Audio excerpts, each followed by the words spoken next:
We finally have an intro. We've gone all professional, and what an absolute tune that is. That is St Phoenix Scream. If you've never heard of them before, check them out. My thanks to Stevie and Alan Dukes for giving me permission to use that tune for my intro video. If you've never heard of them before, they are fellow Blue Nosies, so my massive thank you for letting me use the tune. I love it, and hopefully one day Rangers endorse that because I think it gets everyone pumped up. Also, my thanks to 1874 Dan for creating my CF3 Loyal logo. Maybe one day we'll see that in t-shirts or face masks. Watch this space. I love it, Dan. Thank you very much for doing that free of charge. Massive thanks, mate. But we're not here to talk about the tune or the logo or my introduction video. We are here to talk about Rangers. Let's go. I'm CF3 Loyal, still staying at home every other Saturday. We'll come on to that, but I'm bringing you another quintessential Rangers vlog. What went wrong against Hibs? And we'll also talk about the build-up to our Europa League qualifying round 3 game against Willem II over in Netherlands. So why did it all go so badly wrong against Hibs? Well, we had key players missing. We had a lack of midfield options on the bench. We played the wrong formation. Weak defending, sloppy finishing, poor officiating. The fine margins of the game went against us. The mentality of the players when we go behind. No winners on the park. We Hibsed it. In truth, it could be all of them. And I'm not going to go through here and cover old ground. We know we need reinforcements. We know we need a number 8 midfielder. We know we need another number 10. Somebody that can play middle to front, covering Aribo when he's missing. But I'm going to cover a little bit of old ground because in my videos, it feels like I'm almost always talking about the officials. We all know exactly what's at stake, don't we, Mr. Clancy? Now, you could argue that the Porteous elbow on Morelos or the Hanlon elbow on Hadji were yellow cards, even if they were off the ball. But the one decision that just baffles me is the Martin Boyle offside in the build-up to the second goal. Michael Stewart can argue on Sports Scene that it was a fraction offside. Other BBC reporters like Jane Lewis can say it was marginally offside. It was offside. It was offside. And we all know what would have happened if that same decision was given against Celtic. We would still be talking about it today. We need to be smarter. When these decisions go against Rangers, we need to be putting pressure onto the officials so that next time there's a decision like that, they don't go for the easy option, which is to give it against us.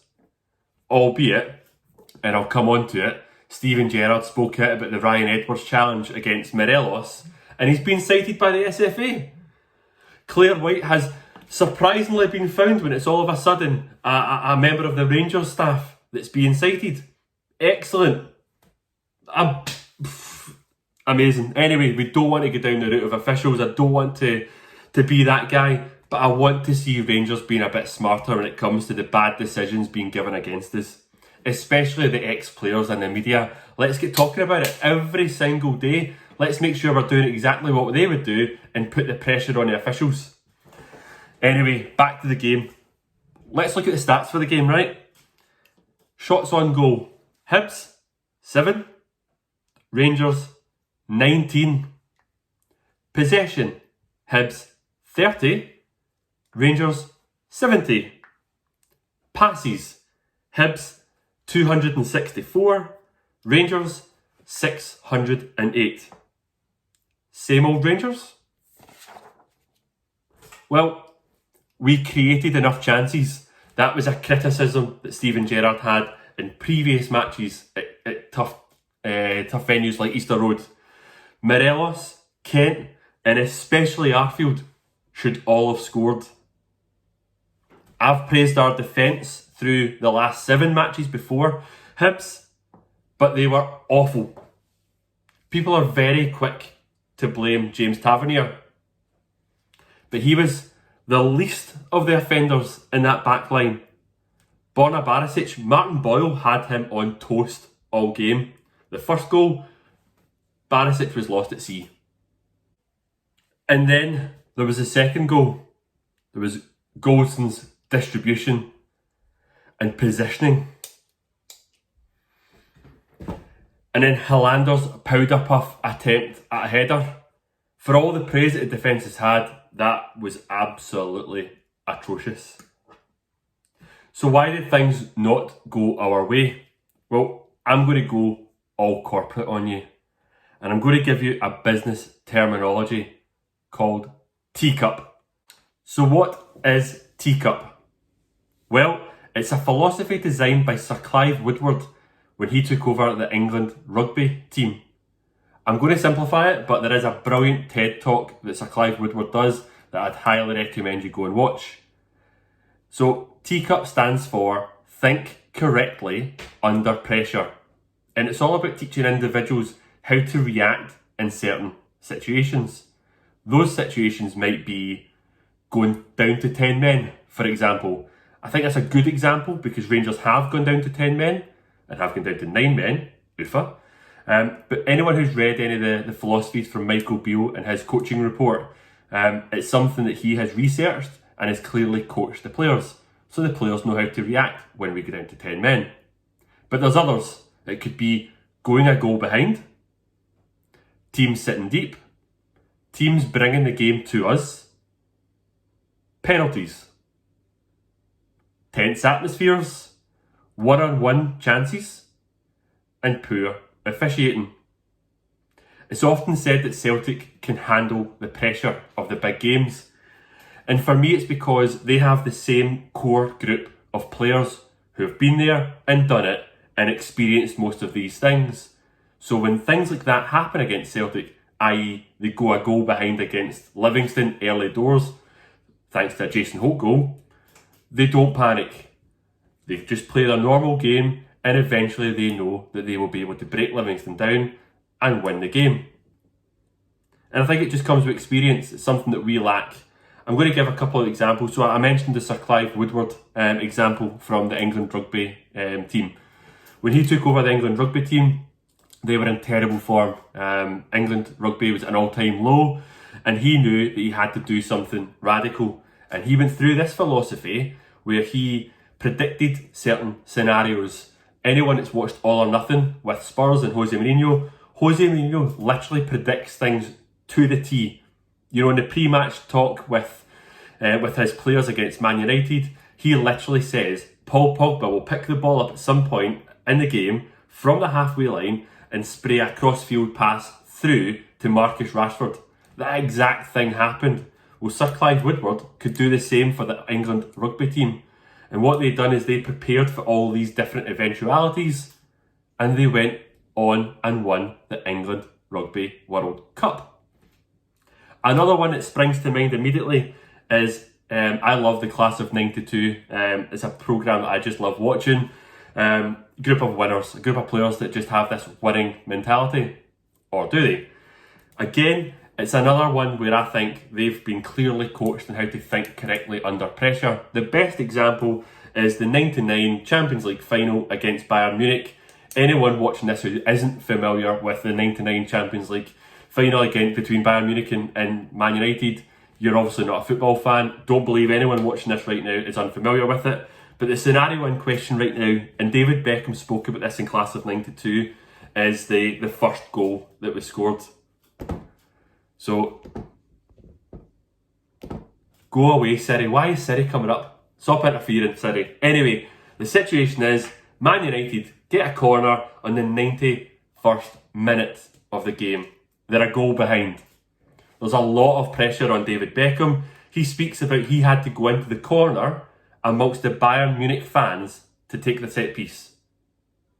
But he has rehearsed this corner 100 times in his career. He knows exactly how he's going to hit the ball and exactly where his Man United teammates are going to be.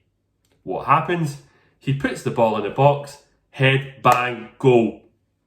Think correctly under pressure, rehearse the situations. My biggest criticism of Rangers right now is we seem to panic in certain situations. We go a goal behind, everyone seems to lose their head.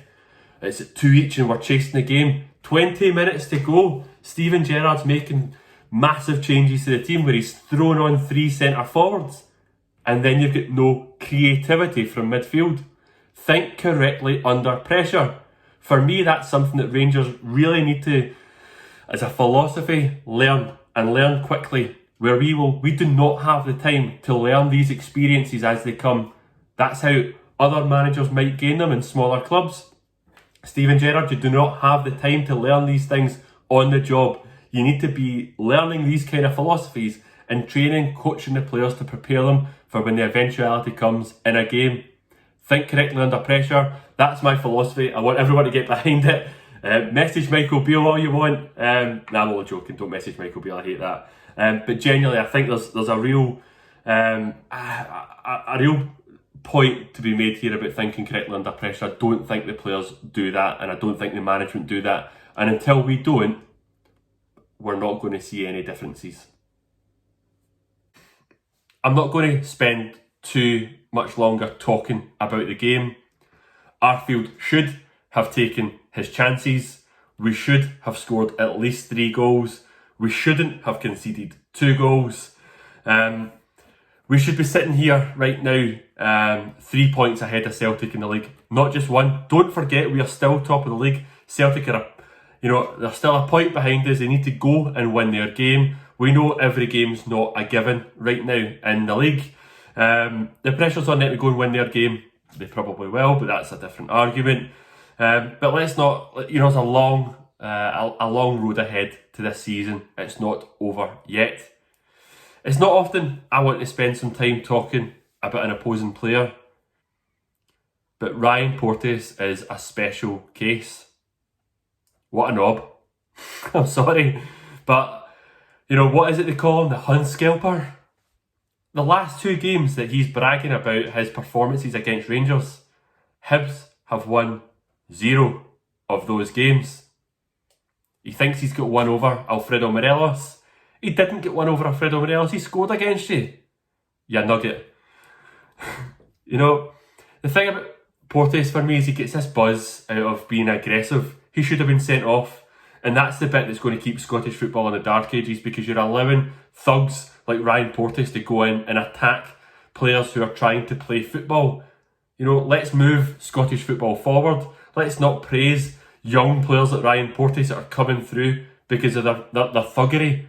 We've just seen Scott McKenna go down to Nottingham Forest. He'll get shown up. Ryan Porteous is no better than a Hibs player.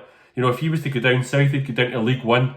Alfredo Morelos, he seems to think that he's got one over, is the subject of further transfer talk. Let's talk Alfredo Morelos in comparison to League One standard Ryan Porteous. Alfredo Morelos is again linked with Leo, who again are talking about matching our £20 million price tag, although the rumours are €20 million. Either way, I just want to get it done. But I'm going to say the same thing that I say over and over and over again. Whilst Alfredo Morelos is a Rangers player, he should be playing for Rangers. Because games like Hibs shows that when we're up against it, he's still our best player to step up and get us the important goals. We're getting into an important game. I'll come on and talk about Willem II. But he starts for us against Willem II unless he's sold to Lille, or it's in the pipeline. The one thing that makes me think that we are not selling Alfredo Morelos are the 2 things. One is his celebration. Is he saying he's staying? I don't know. Genuinely don't know. But the other thing, and this is the one that I was going to talk about, it's the players that we're getting linked with. Again, the rumours are that we're really interested in Preston North End's number 10, Daniel Johnson from Jamaica. The talk is £3 million. Now, would I pay £3 million for a player that we can negotiate on a Bosman in 3 months' time? Probably not. But at the same time, we need to strengthen now, because the current team that we have will not win the league. But the fact that we are looking at £3 million Daniel Johnson and not looking at, say, £7 million Andres Skov-Olsen suggests that we are not expecting to get £20 million for Alfredo Morelos. Just my guess. I have no inside knowledge, I can't tell you. But let's watch that one with anticipation. A lot of people still saying they don't understand the Daniel Johnson one. I'll tell you why Daniel Johnson's so important to us. Joe Aribo is out. He's out for up to 6 weeks. When Joe Aribo is out, we play Scott Arfield. Scott Arfield is not a number 10, he's a number 8. Games against Hibs, we lacked creativity. Now, Scott Arfield got man of the match and he put in a good shift. He got his goal, he should have scored. But we lack creativity in terms of, I know we created so many chances, but we still lack that kind of killer ball, that moment of magic. And we lack it because Joe Aribo was missing. And we don't have reinforcements when one of those Aribo, Hadji, Kent players are missing. Daniel Johnson is a player that can step in, and it means that Scott Arfield can play as a number 8, which is his more natural position. I'll come on to the team, talk about Willem II, but Scott Arfield is perfect for games in the Europa League. He's not perfect for games in Scottish football. He did do well against Hibs. Anyway, what else have I got to talk about? Rangers B played against Partick Thistle in a closed door match. The game finished 2 each. Goals from Glenn Middleton and the forgotten man, Nathan Young-Coombs. Now, I personally thought Nathan Young-Coombs had left the club. I thought he'd gone to West Ham. It turns out he hasn't. Some guys on Twitter that are in the know, like El Fidel, Doe, and Wilf Marshall, both said the deal fell through. Obviously it fell through because he played for us, but they said that he's got 12 months left in his contract and it's most likely that he will leave at the end of that period. Hopefully that's not the case. I really like the look of Nathan Young-Coombs. He excelled in the Alcast Cup that we won a couple of years ago. Hopefully he can stick around. Hopefully he can play in the B team and get some goals and catch the eye, and maybe he'll sign a new deal. Transfer talk out. The only new talk out is Josh McPake. Looks to be signing for Morton on loan. Decent move for the lad. Hopefully it works out because his last loan deal did not at Dundee, and he seems to have stagnated a little bit given that he was full of praise, that Gerrard was full of praise for McPake when he took over. What else have I got? Still staying at home every other Saturday. We don't want to cover what's happening in the world around the coronavirus. But it looks unlikely, certainly this year, for the next 6 months, possibly this season, that season ticket holders will not be back inside Ibrox. That breaks my heart, it really does. I've seen a lot of people on social media talk about as supporters should we have signed up to our season tickets. Now, I for one am a season ticket holder. I am a member of my Gers. I've got Rangers Lottery. I am in the Rangers pools. I have bought my merchandise, such as my new top. Do I regret it? Absolutely not. Because we are talking about the need to strengthen our team if we want to challenge Celtic. I'm sitting here criticising the fact that if the team is not ready to go and challenge Celtic. I couldn't sit there and do that if I didn't give the club money. Because if the club don't have my money, the club don't have your money, then we can't strengthen. It's as simple as that. So see the fans on Twitter, and I called one or two out yesterday, the fans on Twitter that are making a little bit of kind of laughing noises at the season ticket holders that have paid £500 out and probably won't get much of a return. I think it's a very naive comment, personally. But for me, I regret nothing. And if we're in the same situation next season, I'd do it all again. And I'm sure most people watching would do so again because we love this football club. What else have I got to talk about? Well, there's been some brilliant comments. Ewan Murray today on Twitter said that the old firm should subsidise Scottish football because some clubs will not be able to survive COVID-19 and the stadium closures. I'm going to give you a quote. We'd rather our clubs went bust than take Rangers back. A famous quote from Alan McCoist as well. It was along the lines of, kick us when we're down because we won't be there for very long. We're no longer in the third division. All the teams that said they didn't need us, Dundee United, all of a sudden all these teams now need us. What a surprise, we're back at the top of Scottish football and you all need us again. Well, we do not have short memories. Go and yourselves See if you want to try and gain some money from somewhere in Scottish football. Someone somewhere should be looking at Neil Doncaster's £400,000 salary. That'd be a good start. What else have we got? The compliance officer has cited Steven Gerrard for his comments against Ryan Edwards' challenge on Alfredo Morelos. Let's just recap what the comments were. I don't want to stand here and say the lad should be sent off. I just wonder what would happen if the shoe was on the other foot. Now, we all know that the judicial panel reviewed the horror challenge that's seen a massive gash in Alfredo Morelos' knee, and they deemed it not a red card.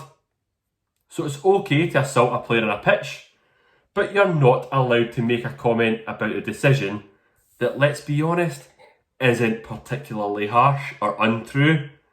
No wonder Scottish football is a joke. I genuinely love to know who has actually done the citation.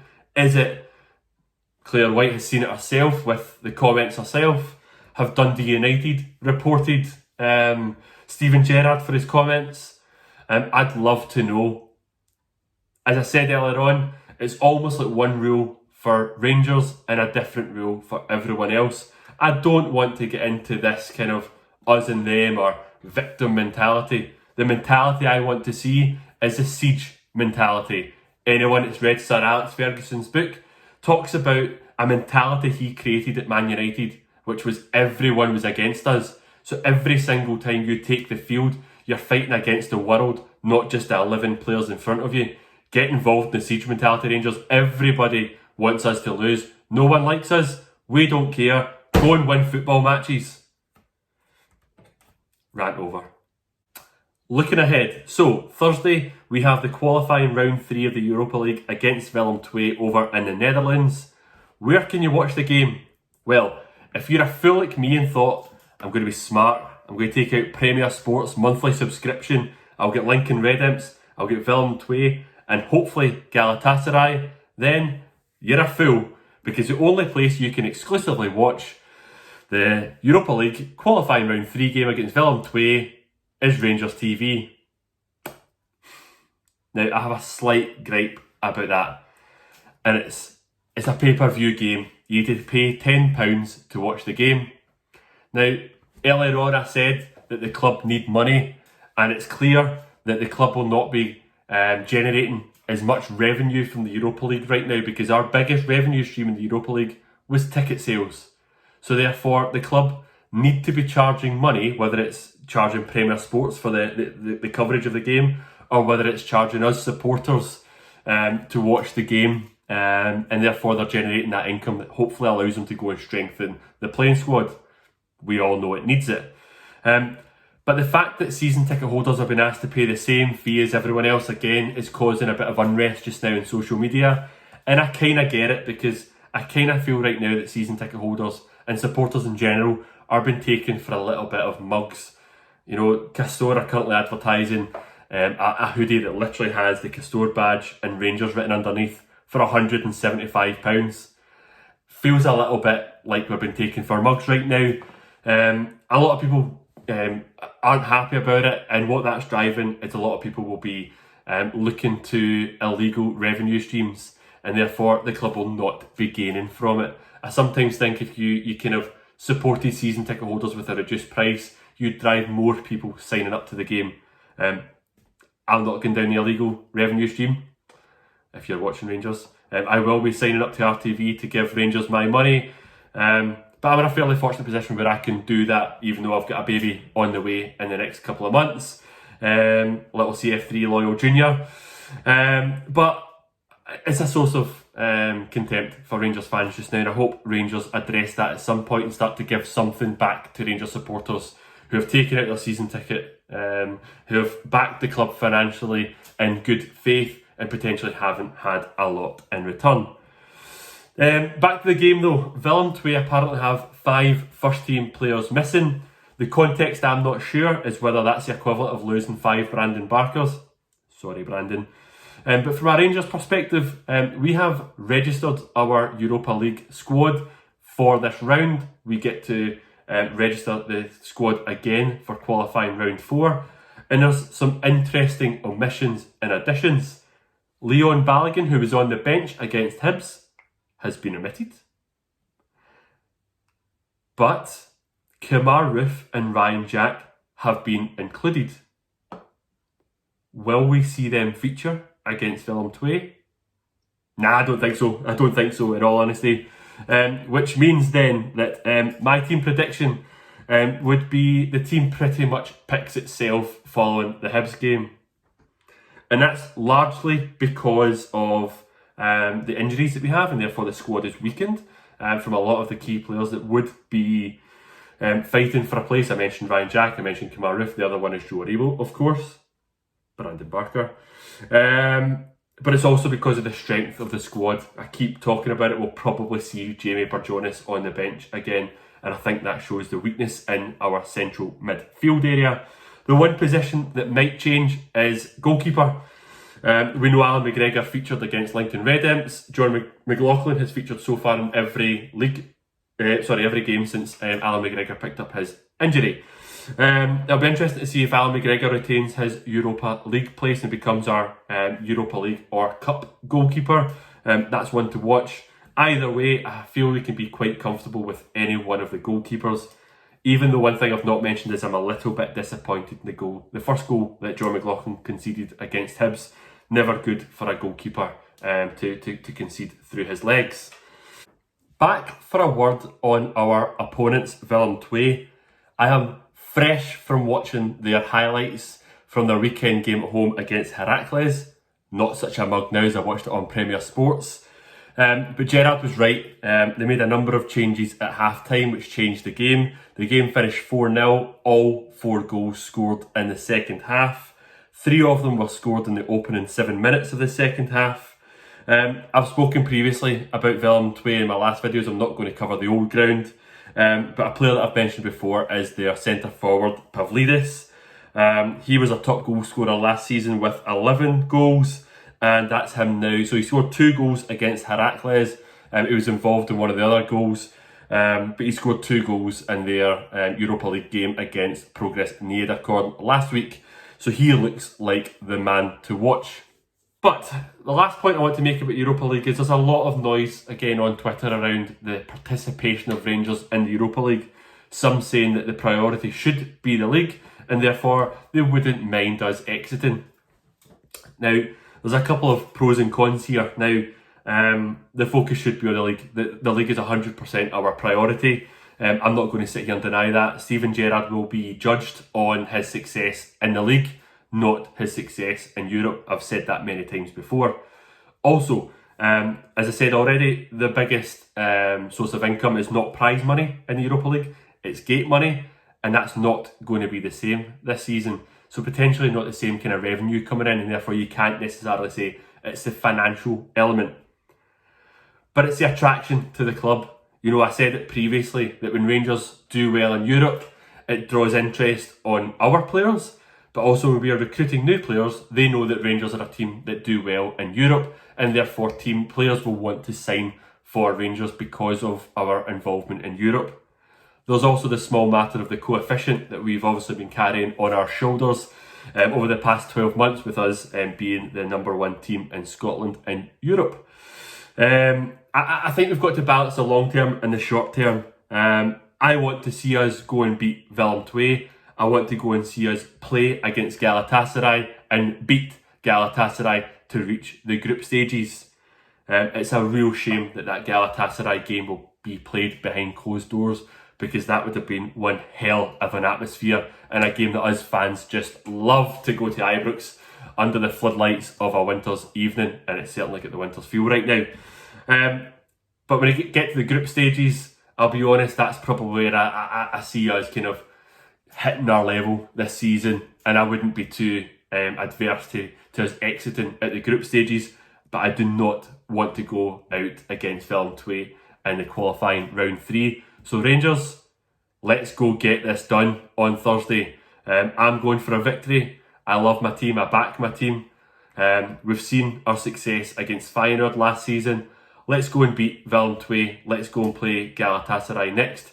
and then let's bring that form and the kind of winning mentality and feel-good factor into Sunday's game against Motherwell, who I said previously need to travel to Israel before the domestic game on Sunday. So they'll be tired, we'll be tired, but I want us to get that mentality. I think there's only 2 games before the next international break, which actually reminds me that we play Celtic in 3 domestic games time, and Steven Gerrard is being cited to the SFA.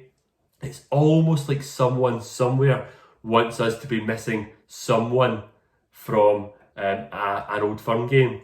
And there's a lot of noise being created right now about the closed doors and whether we should still be playing games during the coronavirus. It's almost like they don't want the game to be played.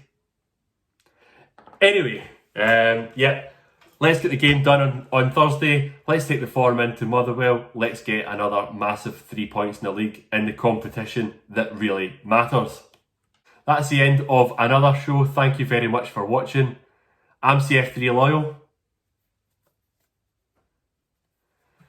Stay safe, stay staunch, and thank you, Lewis, for the face mask.